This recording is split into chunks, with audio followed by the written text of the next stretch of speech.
काम होता है तो मैं सोचता हूँ किसान की आधी समस्या का समाधान हो सकता है। और वो मैं इसलिए कह रहा हूँ कि मैं स्वयं किसान, और मैं तो ऐसी जगह से आता हूँ जहाँ पर पूरा रेगिस्तान है, बाड़मेर जैसलमेर पाकिस्तान के बॉर्डर का क्षेत्र है। और वहां पर जब मैं कहना चाहूंगा कि उस क्षेत्र के किसान जिस विषम परिस्थितियों के अंदर पानी की कमी, उसके बावजूद भी वहां के जो किसान खेती करते हैं, और उसके बावजूद वो किसान एक उत्साहित होकर खेती जिस तरह से कर रहा है, उस रेगिस्तान के दौरों के अंदर मैं आपसे बताना चाहता हूँ कि सरकार के प्रयास से क्या क्या संभव हो जाता है। एक अच्छी सरकार अगर पॉजिटिव सोच के साथ आगे बढ़ती है तो निश्चित रूप से किसान तो साथ देने के लिए खड़ा है, लेकिन उसको वो अवसर नहीं मिलता, उनको वो सुविधाएं नहीं मिल पाती, जिसकी वजह से वो किसान आगे नहीं बढ़ पाता या किसान को उसका लाभ नहीं मिल पाता। आज मैं बताना चाहता हूं कि जब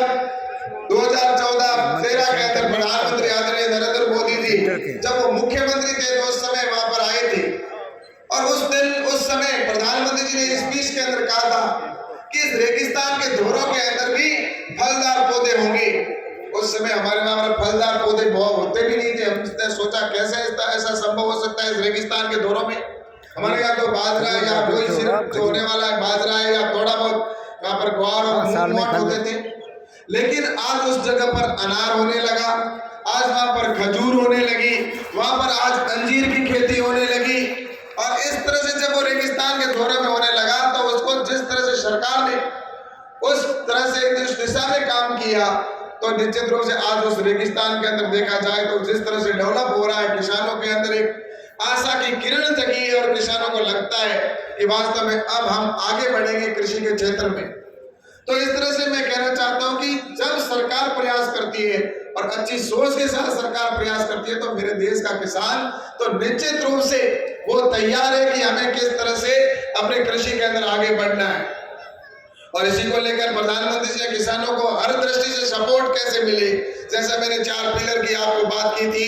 उसके अंदर किसानों की बीज कैसे अच्छा मिले, तो आईसीआर के लगातार रिसर्च हो रहे।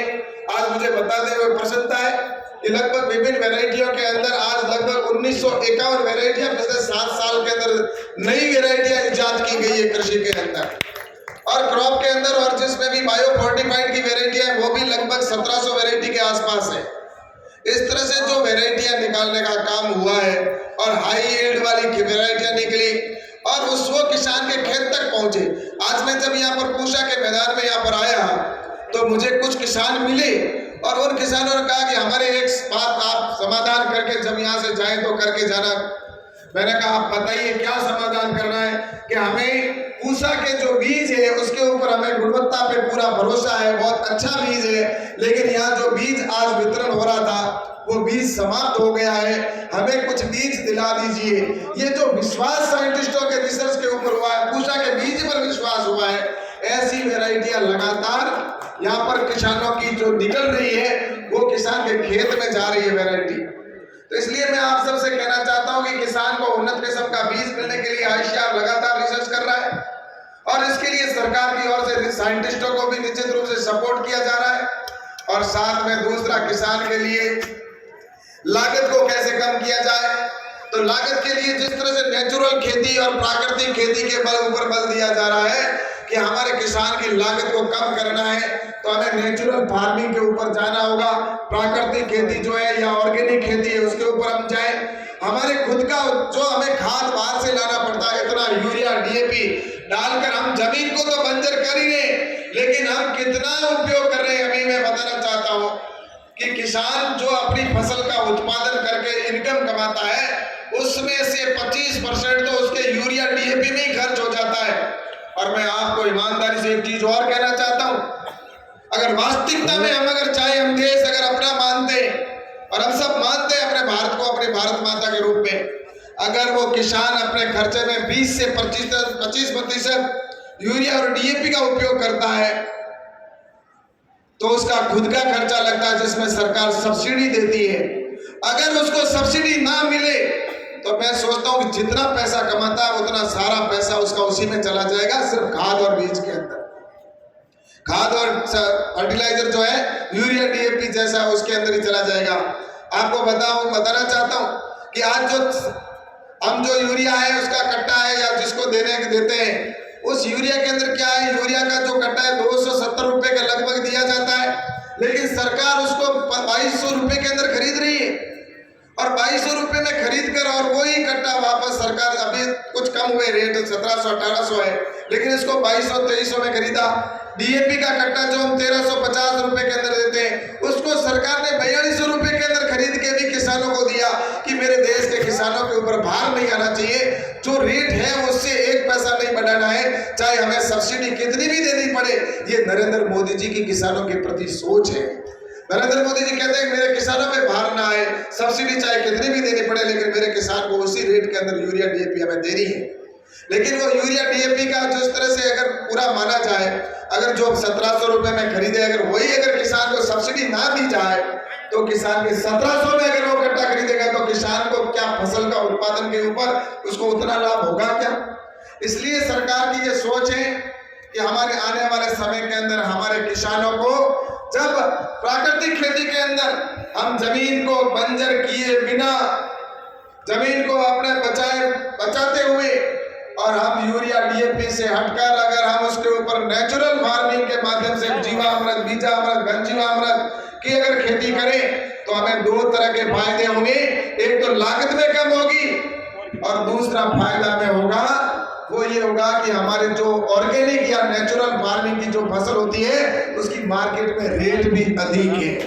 क्योंकि उसको रेट जो मिलती है, अगर आप गेहूं में जिसको आप 200 रुपए 2000 रुपए क्विंटल के अंदर देते हैं, और नेचुरल या ऑर्गेनिक को खरीदने के लोग 4000 और 5000 रुपए देने के लिए तैयार खड़े, लेकिन उनको विश्वास नहीं है कि ओरिजिनल ऑर्गेनिक है या नहीं। और उसके ऑर्गेनिक के लिए लोग उनके खेतों में जाकर, मेरे को कई ऑर्गेनिक खेती करने वाले किसान मिले, उन्होंने कहा हमारा उत्पादन तो हमारे खेत में बोने से पहले ही एडवांस में लोग खरीद लिया करते हैं, हमें एडवांस पैसा देके जाते हैं, तो क्यों ना हम सभी नेचुरल फार्मिंग की ओर जाएं। इसलिए अगर ये करेंगे तो लागत में भी कमी आएगी और हमें रेट भी अधिक मिलेगी, यानी कि जस्ट डबल चीजें हो जाएगी उत्पादन में, और उत्पादन में भी कोई फर्क नहीं पड़ता। कुछ लोगों ने इस तरह से भ्रमित करने का काम किया कि ऑर्गेनिक खेती करने से, नेचुरल फार्मिंग करने से खेती में कमी, उत्पादन में कमी आती है। नहीं, बिल्कुल इसके ऊपर रिसर्च भी हो रहा है। और मैंने जहां तक मैं कहना चाहता हूं कि हमने पूषा के अंदर जितने भी हमारे इंस्टीट्यूट है, जितने भी हमारी यूनिवर्सिटी है आईसीआर की, उन सभी को कहा है कि देश के अंदर जहां भी रिसर्च हो रहा है, किसी भी फसल का रिसर्च हो रहा है, उस जमीन के ऊपर आपकी जितनी भी जमीन है उसके ऊपर, अगर किसी के पास 400 बीघा जमीन है, किसी रिसर्च सेंटर के ऊपर किसी जगह पर 500 बीघा जमीन है, कहीं पर 300 बीघा है, तो उसका 25% भूमि के ऊपर हम नेचुरल फार्मिंग और ऑर्गेनिक फार्मिंग का डेमोन्स्ट्रेशन करेंगे, और वहां पर हम किसानों को बताएंगे कि ये केमिकल से खेती हो रही है, ये ऑर्गेनिक में हो रही है, इसमें आप डिफरेंस देख लीजिए। और ऐसे हमने डेमोन्स्ट्रेशन करके देश भर में दिखाने का काम किया, और कुछ ऐसी फसलें थी जिनमें तो केमिकल से खेती होती है, उससे भी अधिक यील्ड हमें प्राप्त हुई है। इसलिए मैं आपसे कहना चाहता हूँ, जिस मिथक से हमें निकलने की आवश्यकता है, जो लोग भ्रमित करने का काम कर रहे हैं, हमें जमीन को भी बचाना है और हमें अपनी अधिक रेट भी लेनी है। और इसके बाद में किसान की समस्या आती है कि भंडारण कहाँ करें। और मुझे बता दो, खुशी के इस बार बजट के अंदर प्रधानमंत्री जी ने प्रावधान किया है कि हर पंचायत के अंदर, देश के अंदर सब जगह एग्रीकल्चर इंफ्रास्ट्रक्चर फंड के माध्यम से वहां पर सब जगह स्टोरेज बने, ताकि किसान अपने वहां पर उत्पादन को, हर पंचायत के अंदर व्यवस्था हो। इस दिशा के अंदर भी सरकार काम कर रही है। और उसके बाद में मार्केटिंग की बात है, तो मार्केटिंग के लिए जो एफपीओ बनाए जा रहे हैं हमारे फार्मर प्रोड्यूसर ऑर्गेनाइजेशन, उन फार्मर प्रोड्यूसर ऑर्गेनाइजेशन के अंदर जो सीबीबीओ है, उन सीबीबीओ की ये जिम्मेवारी है कि उनके अंदर एक मार्केटिंग का एक्सपर्टीज व्यक्ति होगा, वो उनको प्रोसेसिंग यूनिट लगाने से लेकर और अपने उत्पादन को मार्केट में अधिक से अधिक रेट में कहां पर मिलता है, कहां बेचा जा सकता है, वो भी दिखाने का काम वो करेंगे। और मार्केटिंग के नाते दूसरा, हमारे जो इनाम मंडी के माध्यम से हमारे किसान, यहाँ बैठा किसान कहीं पर भी दूसरी जगह बेच सकता है और उसको हर जगह की रेट भी उसके सामने उपलब्ध हो सके, इस दिशा के अंदर सरकार के लगातार प्रयास किए जा रहे हैं। और मैं आपसे ये भी कहना चाहता हूँ कि सरकार के ये भी प्रयास है कि हमारे किसानों को लागत कम के उत्पाद, उसमें जो नुकसान होता है कई बार, तो उसके नुकसान की भरपाई के लिए भी फसल बीमा योजना लागू की गई और उसके साथ ही उनको सहायता कैसे मिले। और जब प्रधानमंत्री नरेंद्र मोदी जी प्रधानमंत्री बने थे उस समय का आप सबको आंकड़ों का ध्यान में होगा, हमारा किसान पहले जब कभी आप और हम सब जानते हैं कि किसान व्यापारियों के ऊपर या जो गांव के सेठ साहूकार होते हैं उनके ऊपर निर्भर रहा करते थे और फसल बीमा या उनको जो ऋण लेना होता था तो उनसे वो कई अधिक ब्याज के ऊपर पैसे लेते थे। लेकिन अटल जी ने योजना शुरू की कि किसानों के लिए हमें केसीसी देना चाहिए, किसान क्रेडिट कार्ड देना चाहिए और उनको किसी के सामने हाथ नहीं फैलाना पड़े। उसकी शुरुआत अटल जी ने की। लेकिन जब प्रधानमंत्री नरेंद्र मोदी जी बने उस समय लगभग 5 लाख करोड़ रुपए किसानों को केसीसी के तौर पर मिलता था। लेकिन आज मुझे बताते हुए खुशी है कि आज 20 लाख करोड़ रुपए आज किसानों को किसान क्रेडिट के माध्यम से किसानों को उपलब्ध करवाए जा रहे हैं। इस तरह से किसानों को मैकेनाइजेशन की बात करें, हमारी नई टेक्नोलॉजी मिले। आज आप सबने देखा होगा कि हमारी नई टेक्नोलॉजी की जब बात आती है, प्रेसिजन एग्रीकल्चर हो या कुछ भी हो, आज ड्रोन जैसी टेक्नोलॉजी को देश में पहली बार हम सब अपनी आंखों से देख रहे हैं। पहले ड्रोन टेक्नोलॉजी हमारे हिंदुस्तान के अंदर ड्रोन से न तो पेस्टिसाइड कर सकते थे, ना ही ड्रोन से कोई छिड़काव कर सकते थे। हम किसी प्रकार का बीज की बुआई से लेकर कहीं पर भी ड्रोन का उपयोग करना हमारे देश में वर्जित था। हम दूसरे देशों में जाते थे, अभी बात की गई चाइना गए, वहां गए, लेकिन चाइना में ड्रोन से खेती होती है। दूसरे देशों के अंदर ड्रोन से वहां पर किसानों को खेती करते हुए देखा, उनका समय बचता था, किसान का समय भी बचता। पेस्टिसाइड का जो उपयोग वो करते उसके अंदर कितना पेस्टिसाइड चाहिए उस फसल को, उसको सेंसर सिस्टम से उनके जो सिस्टम होते हैं उसके अंदर वो इमेजरी लेकर आते हैं और वो इमेजरी के माध्यम से पहले वो जाकर देख के आता है किस पौधे को कितना पेस्टिसाइड डालना है, उतना ही डलेगा। और नहीं तो क्या है, किसान तो स्प्रे करता है और उसको तो चाहे जिस पौधे को आवश्यकता नहीं है उस पौधे के ऊपर भी वो छिड़काव कर रहा है, जिस पौधे को आवश्यकता है उसके ऊपर भी कर रहा है, अपने शरीर को भी पूरा केमिकल युक्त कर देता है, वो भी उसके नाक में जाता है, मुंह में जाता है और वो उसकी मजबूरी होती है किसान की। लेकिन अब जब वो ड्रोन से खेती करेगा तो ना तो उससे उसको पेस्टिसाइड से कोई शारीरिक नुकसान भी होगा और दूसरा जिस पौधे के ऊपर पेस्टिसाइड डालना है उसी के ऊपर वो जाएगा और जिस पौधे को आवश्यकता नहीं है उस पौधे के ऊपर पेस्टिसाइड गिरेगा ही नहीं। यानी कि जहां आवश्यकता है वहीं पर वो ड्रोन से जाएगा। अगर पौधे के ऊपर पेस्टिसाइड गिरेगा तो उससे पेस्टिसाइड जो हम डालते हैं उसमें भी हमारे बचत होगी उससे, क्योंकि उसमें जो अधिक जाता है उसकी जगह उसमें भी पैसे की किसान की बचत होगी। और इस ड्रोन की जो उपयोगिता जो विदेशों के अंदर हम कभी देखते थे वही ड्रोन टेक्नोलॉजी, मैं धन्यवाद देना चाहता हूं देश के प्रधानमंत्री नरेंद्र मोदी जी को कि अब हमारे किसानों को भी ड्रोन से खेती करने की परमिशन मिल गई है और अब ड्रोन के अंदर परमिशन के साथ साथ उनको सब्सिडी भी देने का प्रावधान रखा है। अगर कोई किसान भाई है, लघु और सीमांत किसान है, वो अगर ड्रोन खरीदना चाहता है, अगर कोई ऐप और उसके साथ ही अगर कोई महिला है वो अगर ड्रोन खरीदना चाहती है या कोई SC ST का बंधु है वो खरीदना चाहता है या कोई नॉर्थ ईस्ट का भाई है वो अगर उसको खरीदना चाहता है तो उसमें 50% की सब्सिडी है और अधिकतम 5 लाख रुपए तक उसमें सब्सिडी का प्रावधान रखा है। और इसके साथ ही अगर दूसरी कैटेगरी का किसान है तो उसको 40% की सब्सिडी है और उसमें 4 लाख तक अधिकतम देने का प्रावधान रखा है सब्सिडी के तौर पर। और कोई FPO अगर इसका ड्रोन खरीदना चाहता है तो उसके अंदर उसमें 75% की सब्सिडी का प्रावधान किया गया है। 75% सब्सिडी के साथ उनको FPO के अंदर हम ड्रोन देने की योजना बनी। ये सब किस लिए किया जा रहा है? ये सब इसलिए किया जा रहा है कि हमारे किसानों को कैसे हम नई टेक्नोलॉजी के साथ में जुड़े और उसके साथ ही उसको कैसे उसका लाभ अधिक किसान को कैसे मिले, इस दिशा के अंदर सरकार के लगातार प्रयास हो रहे हैं। और मैं आप सबसे ये कहना चाहता हूं, आज किसान सम्मान निधि की बात हम सब जानते हैं। किस किसान ने मांगा था, मुझे बताइए कि हमें किसान सम्मान निधि दीजिए? कभी बात ही नहीं हुई, कभी किसान ने नहीं कहा कि हमें पैसा चाहिए किसान सम्मान निधि के तौर पर। लेकिन प्रधानमंत्री नरेंद्र मोदी जी ने कृषि को नजदीक से देखा, किसान के दर्द को नजदीक से देखा और इसलिए कहा कि किसान को हमें अगर आगे बढ़ाना है तो किसान के लिए कुछ हमें ऐसा योजना शुरू करनी होगी। और किसान सम्मान निधि योजना के तहत आज मुझे बताते हुए प्रसन्नता है कि किसान सम्मान निधि का आज देश के अंदर लगभग 11.5 करोड़ किसान हैं। उन 11.5 करोड़ किसानों को 2,40,000 करोड़ रुपए किसान सम्मान निधि के उनके डायरेक्ट अकाउंट में पहुंचाने का काम नरेंद्र मोदी जी की सरकार ने किया। और सबसे बड़ी चीज है, सिर्फ बातें की जा रही है, किसानों के लिए बजट को भी बढ़ाने का प्रावधान हुआ। कृषि का बजट पहले कितना होता था? कृषि का टोटल बजट, एक घर का भी बजट होता है, उसके ऊपर घर चलता है। हम सब जानते हैं, मेरी अगर कैपेसिटी मान लो 10,000 की है तो मैं 10,000 ही खर्च करूंगा, मेरा बजट 10,000 का है। तो मेरी कैपेसिटी अगर 1 लाख रुपए की अगर महीने की इनकम कमाने की है तो मैं 1 लाख को कैसे यूटिलाइज करूंगा, वो मेरे उसके ऊपर निर्भर करता है। तो देश के किसानों का भी बजट जो होता है, वह बजट 2013 तक जो कृषि का बजट था वो सिर्फ और सिर्फ 23,000 करोड़ अधिकतम रहा। आजादी के बाद अधिकतम 2013 के अंदर दिया गया और वो था 23,000 करोड़ रुपए जो अधिकतम था। और उसमें से भी आधे अधिकारियों की सैलरी में चले जाते थे और कुछ बचते वो छोटी मोटी योजना में चलते थे, यानी कि मात्र 23,000 करोड़ रुपए थे। लेकिन अब जो कृषि का बजट है वह 1,25,000 करोड़ रुपए यानी कि 5 गुना कृषि का बजट बनाया गया। और उसमें से भी आधे से अधिक 60 से 65,000 करोड़ रुपए तो किसान सम्मान निधि के पैसे हैं जो डायरेक्ट किसान के अकाउंट में जा रहे हैं। तो इस तरह से कृषि के अंदर लगातार प्रयास करके और किसानों के कल्याण की योजनाएं बनी है। और निश्चित रूप से मैं कहना चाहता हूं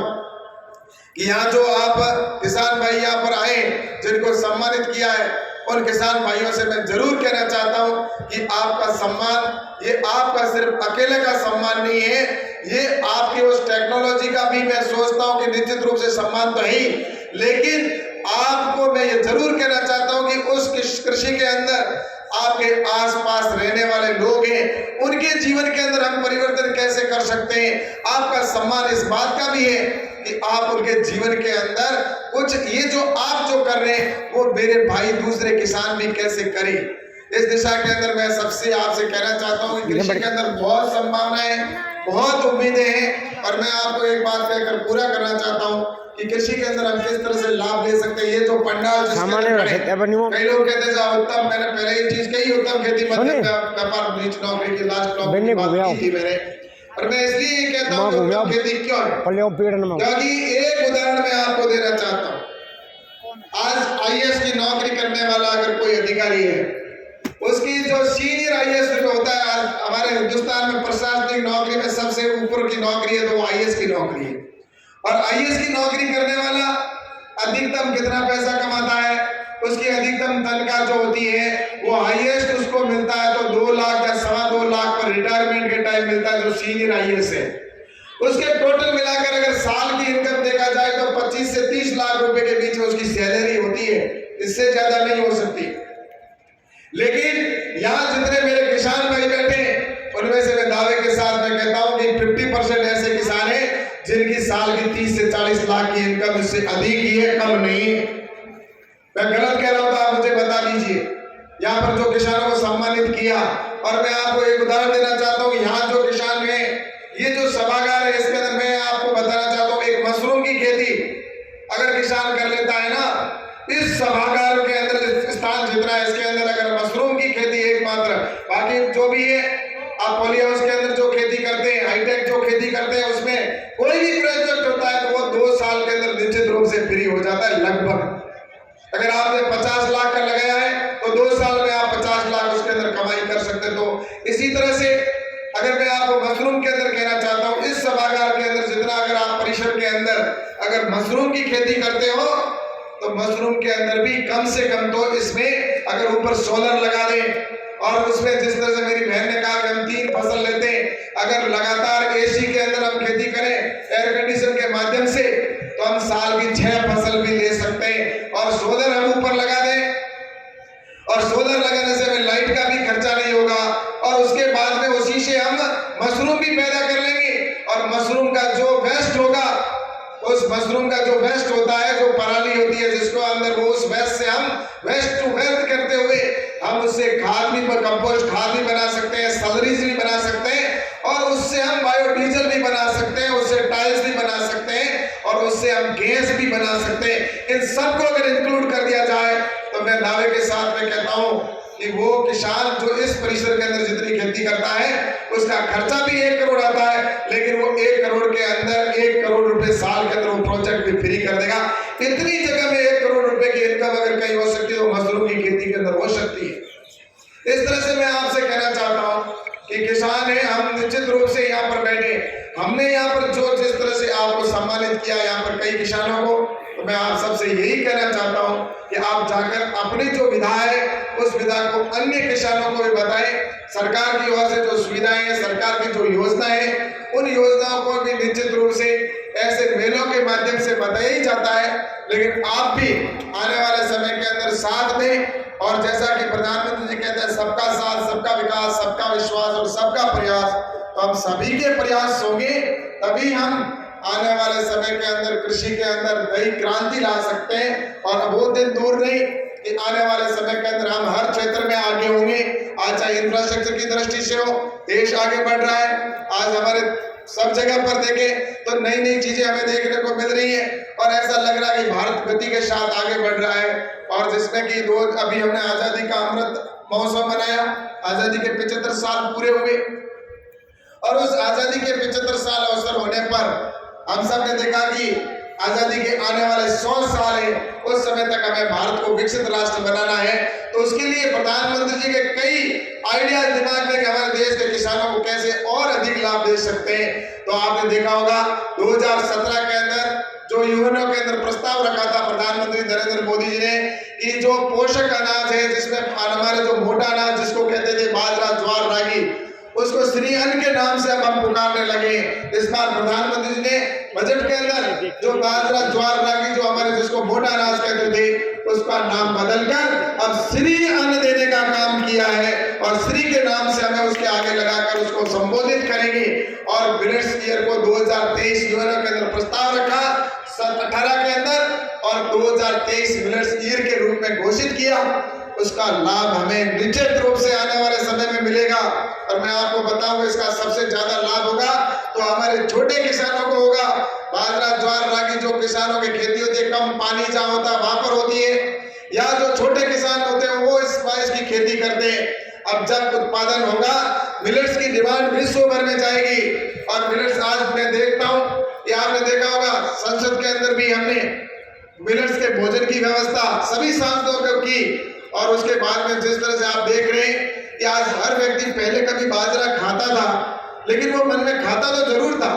लेकिन किसी व्यक्ति के सामने ये नहीं कहता था कि मैं बाजरा खाता हूँ। तो उनको कहता था बाजरा खाने का ये तो गरीबों का दान है, गरीबों का भोजन है, ये बड़े जो बाजरा, ज्वार, रागी ये तो गरीब लोग खाते हैं, ऐसा उनको एक बना दिया गया था। लेकिन वास्तविकता ये है इसमें सबसे ज्यादा जो कुपोषण की जो समस्या उसका समाधान है तो वो यही है। आज बीमारी को अगर ज्यादा समाप्त करना है तो उसका भी समाधान यही है, हमें मिलेट्स की ओर जाना होगा। हर व्यक्ति की थाली में मिलेट्स कैसे पहुंचे, आपको बताओ कि पहले गांवों में कोई आपको देखा होगा गांव में इक्का दुक्का भी व्यक्ति बीमार नहीं होता था, 1-2 व्यक्ति